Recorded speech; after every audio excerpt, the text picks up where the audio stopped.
Well, in other pet news this morning, we are getting your entire family ready for when disaster strikes, and that should include your furry family members. Yeah, so having a plan ready could make a dramatic difference when it comes to their safety and wellness. So joining us with some disaster preparedness tips for pet owners is veterinarian Dr. Cristal Carey with WellHaven Pet Health. Good morning. Morning. Thanks for having me again. Yeah, well, thanks for coming back on. Why is having a plan ahead of disasters so important for pet owners during, times of crisis potentially? Yeah, it can be life-saving. Just like they recommend having an evacuation plan or, disaster preparedness plan for people and their families, it's definitely important to include your pet in that for all the same reasons. Yeah, I mean, it's something that I don't know that I would have thought about as I'm making a person disaster kit. But so what should be in a pet emergency kit? Yeah, the good news is it's pretty simple. It's pretty much the same things you would want in there for a person. So some food, some water, and enough food for a couple of weeks or so. Some maybe collapsible dishes that are easy to store.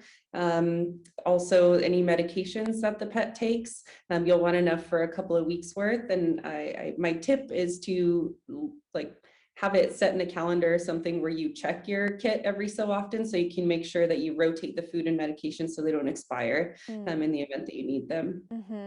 Also, if you have a cat, of course, a litter box, a scooper and some litter. That litter box can be as simple as something like a little shoe box with a plastic bag for a liner. It doesn't have to be anything big or fancy, but something that'll fit in that kit. And then equally importantly is all of their medical records, including their microchip number in case you need to take them to get some care. That makes sense. That makes sense. What if you have to transport quickly? Is it important to have a kennel or crate on hand?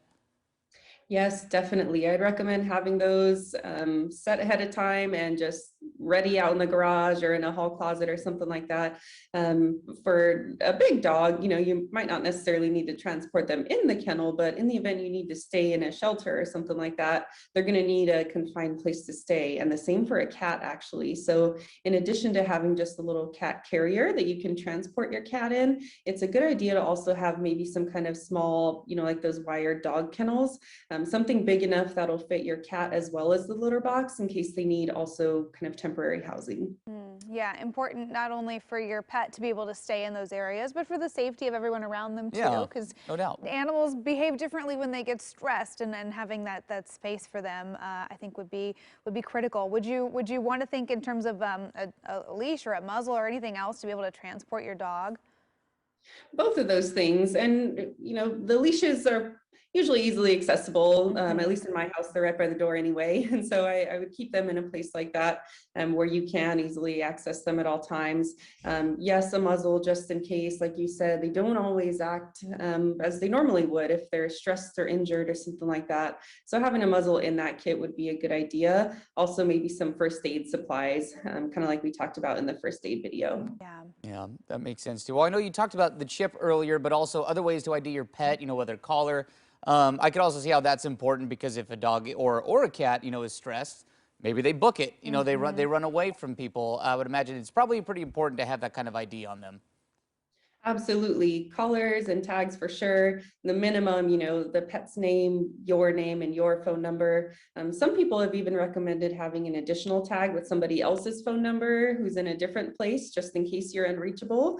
They can at least reach you through a second party or get your pet to safety to somebody else who you know and trust.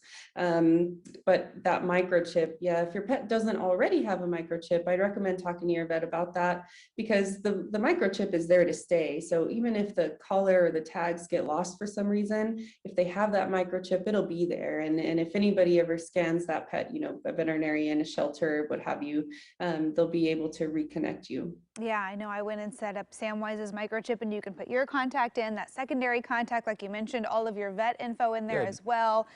So it all comes up. Good to save your vet's info too. Save it as a contact in your cell phone because you're not going to remember numbers when you're, trying to deal with an emergency. So all good stuff. Good things to think about now before it happens. Veterinarian Dr. Cristal Carey with WellHaven Pet Health. Thanks so much for joining us. Thanks for the tips. Thanks. Have a good one. You too.